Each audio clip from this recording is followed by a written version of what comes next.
Hey guys, you're watching Z1 and Only. My name is AJ, and we are back on another one-off sort of episode. Whoops, one-off sort of episode on how to build a blaze farm. This time, we're doing some different farms, and this time it's blaze farm. Now, I got some blaze collected up here. We got one up past the filter there, and I'm going to crush them and do a demonstration, and then we're going to go straight into how to build it. So I know a couple of these blazes are going to die because when I reached over to press the record button, I hit the trigger with my knee and I punched a couple of them. So a couple of these blazes are going to die, I think. But yeah, this will crush the blaze down to a one-punch kill. As so, it should be stopping about now. There we go. Yeah, one died. And then we can one-punch kill them. Have we got anything in our inventory? No glowstone or something. So from this, we're getting... Die. 19 glowstone and 7 blaze rods. So we stick these in our chest here. I've collected some off. Some up while building it and doing some demonstration. So, yeah, it's good. And then we can drop this filter down, let those two through, close back off. Oops, we caught him. Caught his skin in there. Then we can crush the next ones. So, let me punch my way through here, and I can show you what this looks like. Oh, right, wrong creative. I thought it was going to attack me then. So, at the top here... Hello, naturally spawned one, I think. We've got our blaze spawner in here. And then we've got some pressure plates. Very, very simple design. I watched some different designs on YouTube on how to make a blaze farm. And there was quite a few of them that were very, very complex. Very, very difficult to build. Just stick that there. There we go. Very, very complicated to build and a lot of resource intensive. This one is a lot more resource friendly. I've done it in the most resource friendly way. You can find everything you need in the description below, but you should need, if you build it in the same way I have, 33 repeaters, 47 redstone dust, 3 redstone torches. Whoa, let me block this up. I don't want them coming out here. There we go.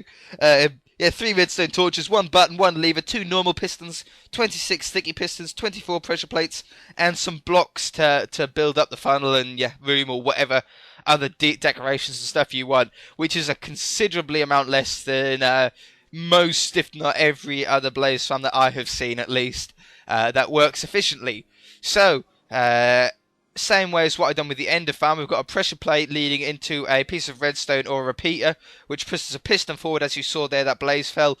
And then the same thing happens down here, and pushes them into a 1x1 area, so it goes from this 3x3 into a 1x1. And then we can open and close up the filter to block the tube while we crush them. And then we can crush them. So let's get on and build this. I shall be back when we have a fresh blaze spawner. Okay, so I've just reset the nether here, so we've got exactly the same blaze spawner as what we did for the demonstration. And I'm just going to light this up. It's a little bit dark here. There we go. Okay, so the first thing you're going to want to do is to get rid of all this nether fence. If you have any nether fence around it, just get rid of it. We're not going to need it.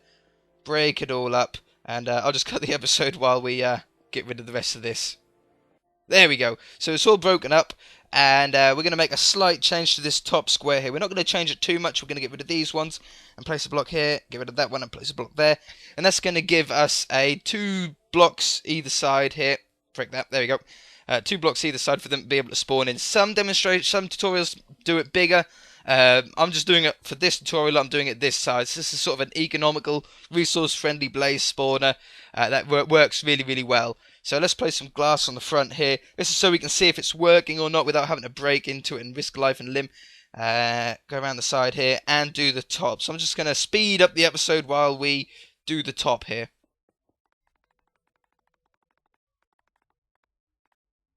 Beautiful. So finishing that off. Now we're inside. So now what you're going to do is you're going to dig down 2 levels below the blaze spawner. So you should have 2 air blocks directly underneath. I had some frame rate issues then. Do you see that? Let's light it up again. So dark. There we go. Right, so this is the first level underneath the blaze spawner. And then we're going to dig down a second time and take out another layer. Block, block, block, block, block. Okay, I'm doing this on creative for demonstration purposes, for tutorial purposes. If you're doing this in survival, I would recommend either getting some really, really good armor or putting it onto peaceful mode. I'd probably put it on a peaceful mode while doing this. It's going to be a little bit handier. Okay, so we're going to dig out this middle here. This is the 3x3 area that we're going to get the blaze into when they land on these pressure plates. So stick these round the outside. Okay, and now there's two different ways we can do this. Let's actually place the blocks on first. We can't get the redstone down to the blocks run. There we go. 5, and then 3 on this side. 5 on this side, and then break these ones, and there's 3 there. Okay, so get some redstone and some repeaters. Now the easiest way, the quickest way, is just to place repeaters down all the way around, but this isn't the most resource friendly way, so we're going to use as much redstone dust as we can. Here we go, 1, 2, 3, same on this side. Do it on the outsides, and then put the repeaters in the middle. Nice and resource friendly, there we go. So now, whenever we stand on each pressure plate, we only light up a single redstone signal. If you used redstone all the way around, it would link up and it'd be a little bit confusing. So, place some blocks over where the redstone is going to power. So, when the redstone goes into this block, it powers this block. And then we're going to put the pistons on top of those to be able to push the blaze into our 3x3 hole. And then eventually, again, push them into a 1x1 hole. Whoops, there we go. 1, 2, 3. 1, 2, 3, 4, missed 1, 5. Around the outside. As you can see, when I'm standing on the pressure plates, it's pushing the pistons forward, and when I get off them, it releases the single ones. Let's just cover these up, make it nice and safe. We don't want any blaze getting out here. Along here. Block that in, and then jump inside for this last one. There we go. Okay, so now we can cover these pistons up. In fact, we'll use netherrack. Just to show you which ones are going to move. There we go. Oops. Block, block, block. And these are the blocks that are going to move forward once they land on the pressure plate. So as you can see, no matter where we land, we will always... Oops, I'm in fly mode. There we go. Whenever you land on a pressure plate, you always end up in the middle of this 3x3 area. Okay. So on to the next step. Okay, our next step is to drop down... again, we want to get these from a 3x3 area into a 1x1 area, 1x1 funnel sort of thing. So we're going to dig down so we have 4 blocks to the top. Oops, broke too many, there we go. So grab some more torches. It's very, very dark here. Why is the nether so dark? Okay, so we've got 4 blocks. 1, 2, 3, 4. Just double check. 1, 2, 3, 4 blocks. That's it. And on this level now, this is where we're going to try and get them into. We're going to place pressure plates around the outside here. Like so. And we're going to do the same as what we've done up on the top level here, but we don't need as much pressure plates. We don't need as much redstone and repeaters here. On there. There we go. So in these single ones, we can just use redstone dust. And on the edges of the 3 wide ones, we put the repeaters in the middle. There we go. Okay. So now we can just do the same as what we've done at the top here. Break these out and place our pistons on top. Oop, just got to get these blocks up here. There we go. Excellent. Place the pistons facing inwards again. And on there. Oops, wrong one. There we go. On there and on there. Get our netherrack. Stick our netherrack on.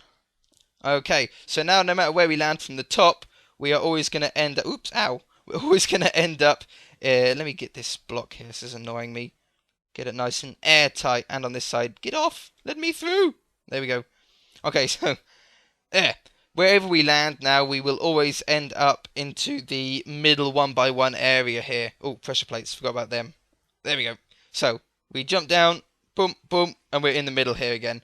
Let's try that again. Just from here. There, bang, bang. And we're in. If you land on the edge like I am here, the blaze will just move. And as soon as they touch the pressure plate, they'll go in. So, no matter what, they will always end up in this little tunnel here. Okay, so let's dig our way out. And this is going to be our funnel area, so we're going to put a netherrack here. And this is the block that's going to move forward to stop the blaze from getting any further while we are crushing a load down below. So get our glass in here so we can be able to see. Okay. Yep, it's all looking good. Now get onto the outside, put this back. Get around the outside here, light it up again with dark. Okay, so here's our design. In fact... this is where we had it last time. I broke out on the wrong side. I do apologise. Let's block this up. There we go. I came out on the wrong side. Okay, so let's get the filter sorted here. So break that out, piston there. And then we're going to use our one and only lever that we've got for this build. Let's put netherrack there. There we go. Right, lever. There. Got it. Not a torch, wrong one. There we go. Okay, so now this is our filter, so that's open and closed. We have it open to let them through into the crusher, and we have it closed when we're crushing them, so they can't get in the way while we're crushing a bunch there. I had hiccups, and I do apologise. That wasn't very professional, was it? Okay, so on to the next step. Okay, so for our next step here, we're going to extend these 2 glass blocks down to 4 glass blocks, so like this. So now we have a channel of 4 glass blocks. Poke out 2 holes and poke out the hole underneath the filter there, and that's where they're going to land. It's going to keep it nice and safe when the blazes are down there. They're not going to be able to kill us. Light it up again. Okay, so now we're going to work out the crusher part. This is a little bit complicated, and I would recommend, if you want to use the same resources of what I did, what I have done in this design, then you have to follow it block by block. So come out there, knock these out the back here, and do a nice platform to be able to get all the redstone on. I shall just cut away while I make a nice platform for it. Okay, so we've now got a platform exactly the same height as the button. So we can now stick our piece of redstone directly behind the button with the block with the button on it, the button with the block on it. Goes there. Then we put a repeater facing outwards behind it. So we've got button, block, redstone, and then repeater. Repeater, there we go. And now we're going to build a T flip-flop. Now, T flip-flop isn't really that hard to do, but we're going to have to raise the redstone signal up to get it on top of it. There we go. So there's a piston there. Leave a gap of 2 and place a piston there. And then we're going to break the block on the left here, place a torch in here, and then place a block. Let's put nether rack because that's the one that's moving. Get some nether brick, put it on top, torch on each side, and then redstone on top. Now, let's do a quick example of what a T flip-flop does if we bring this redstone signal around. This is basically going to make the redstone have a permanent on state or permanent off state when we hit the button here. So we hit the button, the redstone is on, we hit the button again, and the redstone is off. Sort of like a lever, but it's not only used for a T flip-flop, but that's the basic use of what we're using it in for this demonstration here. And on to the next step. Whoops. Fix. Okay, so our next step is going to be the delay to keep the crusher from crushing the blazes for we don't want it going for too long, and we don't want it cutting out too early. So straight out of the back of this button here, we're going to place our piece of blaze dust? Redstone dust down here. My Skype's going bloop. I do apologise. There we go.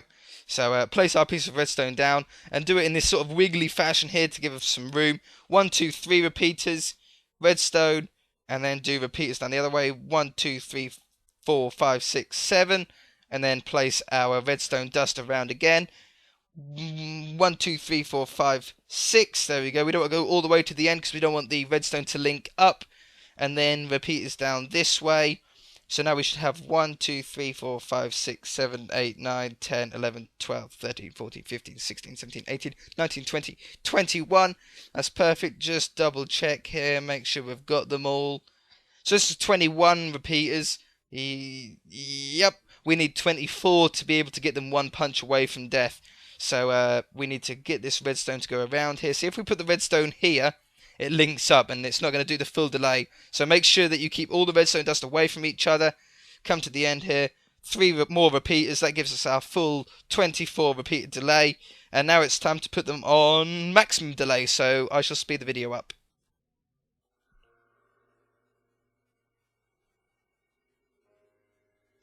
Okay, so all our repeaters are on maximum delay now. So this should be the perfect amount to be able to get them to crush one punch away from death. So bridge up and over, the redstone signal then goes into the T flip-flop, and we can test this out now. So if we push the button, it'll activate the redstone signal, go through a set of delays. As you can imagine, the block would still be crushing them, still crushing them, and then it comes back through, sets the T flip-flop back to its off state. So on to the next step here, we're going to do the main crusher. Now this is actually a lot easier than you would think.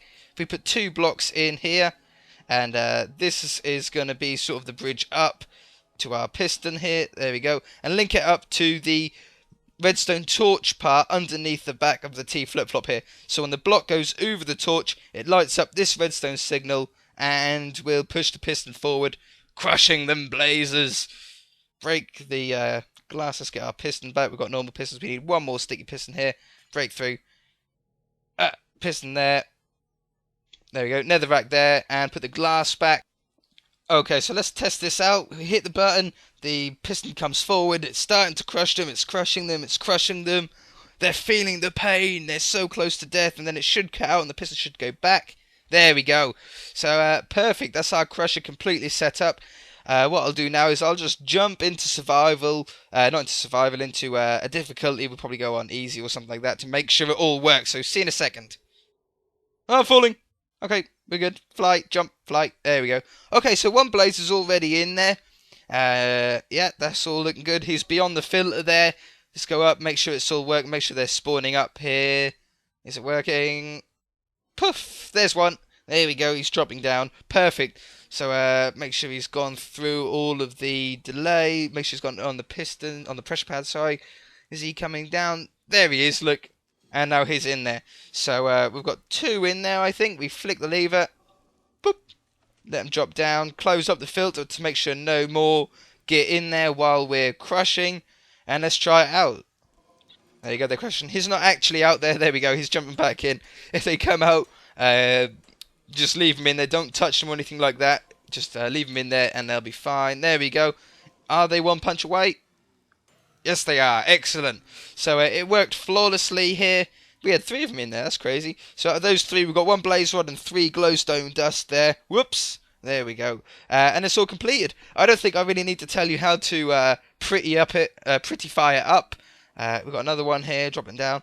I know in my one, I had I built this out a little bit there, and I had storage to the left for any surplus glowstone and blaze rods. I also had an enchantment table in here as well, and I had my nether portal in here because I didn't want to go too far away from it. I didn't want to travel here.